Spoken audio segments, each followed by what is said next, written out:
পতাকা নিয়ে আমরা ভারতবর্ষের সাধারণ মানুষের বাক স্বাধীনতার জন্য লড়াই করেছিলাম সেই কংগ্রেসের পতাকাকে। তারপরে শ্রদ্ধা জানাই, প্রণাম জানাই আমার বাঁদিকে ইন্দিরা গান্ধীর মূর্তি, রাজীব গান্ধীর মূর্তি আছে। কেউ বা কারা আবার ইন্দিরা গান্ধীর মূর্তির গায়ে তারা রং লাগিয়ে দিয়ে গেছে, কোনো অসুবিধে নেই। ভারতবর্ষের মানুষ যখন আপনাদের সামনে আজকে অনাহার, অনিদ্রা এবং নানা রকম সমস্যায় ভুগছেন, তখন জাতীয় কংগ্রেসের আজকে প্রতিষ্ঠা দিবস আমরা পালন করছি। দক্ষিণ কলকাতা জেলা কংগ্রেসের সভাপতি সম্মানীয় আমাদের প্রদীপ প্রসাদ মহাশয় আমাকে আহ্বান করেছিলেন। প্রদেশ কংগ্রেসের অনুষ্ঠান শেষ করে আস্তে আস্তে দেরি হয়েছে। আমার আগের বক্তা ভাতৃপ্রতিম আশুতোষ, বোন গুঞ্জা আছে, ছাত্র যুব অনেকে এখানে উপস্থিত আছেন। আপনাদের কাছে বলি, প্রত্যেক মানুষের জীবনে যেমন একটা স্মরণীয় দিন থাকে, তো তার নিজের জন্মদিন হলো স্মরণীয় দিন, তারপরে স্মরণীয় দিন হলো জাতির স্মরণীয় দিন 15ই আগস্ট।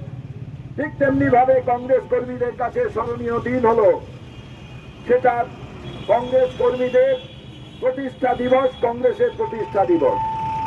আর এই জন্মদিনটাতেই আমরা ভারতবর্ষের মানুষের কাছে বলতে চাই যে কংগ্রেস যদি না থাকতো, যে দলগুলোকে আজকে দেখতে পাচ্ছেন এই দলগুলো থাকতো কিনা কেউ বলতে পারে না।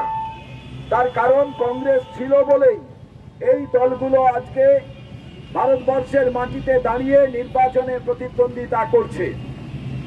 আজকে আপনাদের কাছে বলি, স্বাধীনতা আন্দোলনের ইতিহাস তো আপনারা জানেন।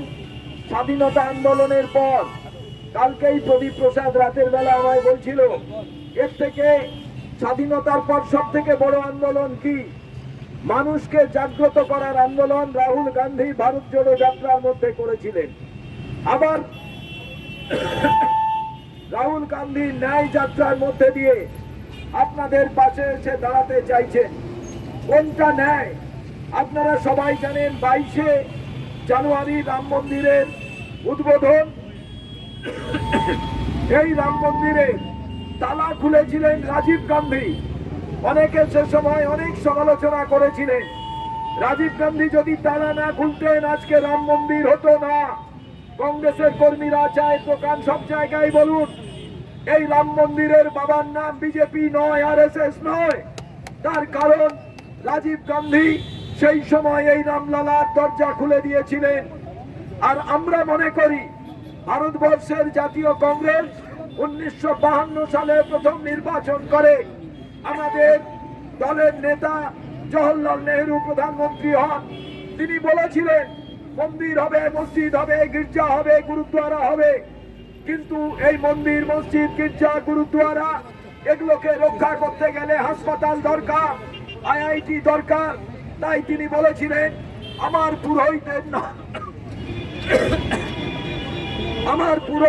নাম আমার মৌলবীর নাম ভারতবর্ষের ইঞ্জিনিয়ার, আর আমার ফলমূলের নাম পুজো দেওয়ার সময় ঠাকুরকে যা আমরা পুজো দিই সেই নৈবেদ্য বা ফলমূল তা হলো কারখানার যন্ত্রপাতি, আর কারখানাটা হলোই আমাদের মন্দির, ওই মন্দিরই হলো আমাদের কারখানা। এটাই তার কথা ছিল। তাই তিনি সবাইকে চিঠি লিখে জানিয়েছিলেন। আর অবাক ব্যাপার, ভারতবর্ষের মানুষের কাছে যখন ন্যায়ের কথা বলার জন্য রাহুল গান্ধী 14ই জানুয়ারি থেকে পথে নামবেন, তার কারণ রাহুল গান্ধী মনে করেন ধর্ম প্রত্যেকের নিজস্ব, আনন্দ অনুষ্ঠান করাও নিজস্ব। আপনারা জানেন করোনার সময় মন্দির, মসজিদ, গির্জা, গুরুদ্বারার সমস্ত দরজা বন্ধ হয়ে গেছিল। বটগাছের নিচে যে আমাদের শিব মূর্তি ছিল তাতে কেউ ফুল দিত না, জল দিত না। তখন শুধু হাসপাতালের গেটে আমাদের নার্সরা, আমাদের চিকিৎসা কর্মীরা, আমাদের ডাক্তাররা ছিলেন। আর তার জন্যই রাহুল গান্ধী আজকে পথে নেমেছেন ন্যায় যাত্রার মধ্যে দিয়ে। আপনাদের ভাবতে হবে, আপনারা যারা এখানে আছেন অনেকে সমালোচনা করছে, আমরা এই সমালোচকদের খালি বলতে চাই, বিশেষ করে তৃণমূলের এই যে কুণাল ঘোষ বলে নাকি কে একজন আছে, এ বিজেপির দালাল কিনা আমার সেটাই আজকাল মনে হয়। তার কারণ যেদিন যা কথা বলে তাতে বিজেপির সুবিধে হয়। আজকে সেই কারণে আমরা বলি বিজেপির বিরুদ্ধে, আমরা আরএসএস এর বিরুদ্ধে। তার কারণ ভারতবর্ষ জুড়ে এরা যখন খেতে দিতে পারে না, এরা যখন ভারতবর্ষের দেনা, কংগ্রেস যেদিন চলে গিয়েছিল 55 লক্ষ কোটি টাকা ছিল, আর আজকে ভারতবর্ষের দেনা 1,55,000 কোটি টাকা। ভারতবর্ষ ভালোভাবে চলছে কোথায়? আজকে সেই কারণে আপনাদের সামনে দাঁড়িয়ে আমি দীর্ঘক্ষণ বক্তব্য রাখতে চাই না। আমি শুধু আপনাদের ধন্যবাদ জানাই। আপনারা সবাই গীতা পাঠের দিন আপনারা সংবিধান পাঠ করেছিলেন। গীতা নিশ্চয়ই আমরা পাঠ করব, কোরআন আমরা পাঠ করব, বাইবেল পাঠ করব, গ্রন্থ সাহেব পাঠ করব, কিন্তু এই বইগুলোকে রক্ষা করে কে? আরেকটা মোটা বই, সেই বইগুলো রক্ষা করে তার আর্টিকেল 19, আর্টিকেল 21 চার্টার, হিউম্যান চার্টারের মধ্যে দিয়ে আজকে এই বইগুলো রক্ষা হয়। গীতা তখনই আমরা পাঠ করতে পারবো আমাদের ওই মোটা সংবিধানটা যদি ঠিক থাকে। তাই প্রদীপ প্রসাদ তার জেলার সমস্ত কংগ্রেসের কর্মীদের আন্তরিক অভিনন্দন জানিয়ে আমি মাথা নিচু করে বলি, আপনারা সেই বইটাকে প্রণাম করে সেদিন আপনারা পাঠ করেছেন, যে বইটা ভারতবর্ষের প্রত্যেকটি মানুষকে রক্ষা করে। কারুর পাশে, কোনো মানুষের পাশে যদি তার বাড়ির লোক না থাকে, যদি তার পাশের বাড়ির লোক না থাকে, কোনো পার্টি অফিসের ঝান্ডা না থাকে, কোনো গুরুদ্বারা, মসজিদ, মন্দির, গির্জা, তার পুরোহিত, মৌলবী, তার ফাদার না থাকে, ওই মোটা বইটা তার পাশে থেকে বলে তুমি লড়াই করো, তোমার পাশে আমি আছি। আমি ভারতবর্ষের সংবিধান, আমি গীতাকে রক্ষা করি, আমি কোরআনকে রক্ষা করি, আমি বাইবেলকে রক্ষা করি, আমি গ্রন্থ সাহেবকে রক্ষা করি। আমাকে ছিঁড়ে ফেলা যাবে না, আমাকে মুছে ফেলা যাবে না, আমাকে ভেঙে ফেলা যাবে না, যতই তুমি অত্যাচার করো। তাই আজকে কংগ্রেসের প্রতিষ্ঠা দিবসে আমরা খুব উন্নত মস্তিষ্কে কংগ্রেসের ঝান্ডাকে উড়িয়ে আমরা বলতে পারি আমরা দুটো জিনিসকে প্রথম রক্ষা করতে চাই, ভারতবর্ষের জাতীয় পতাকা আর ভারতবর্ষের ওই সংবিধান।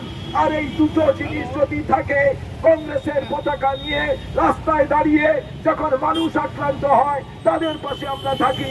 এরই নাম তো কংগ্রেস। কংগ্রেস মানে একটা পার্টি অফিস নয়, কংগ্রেস মানে একটা বিচারধারা।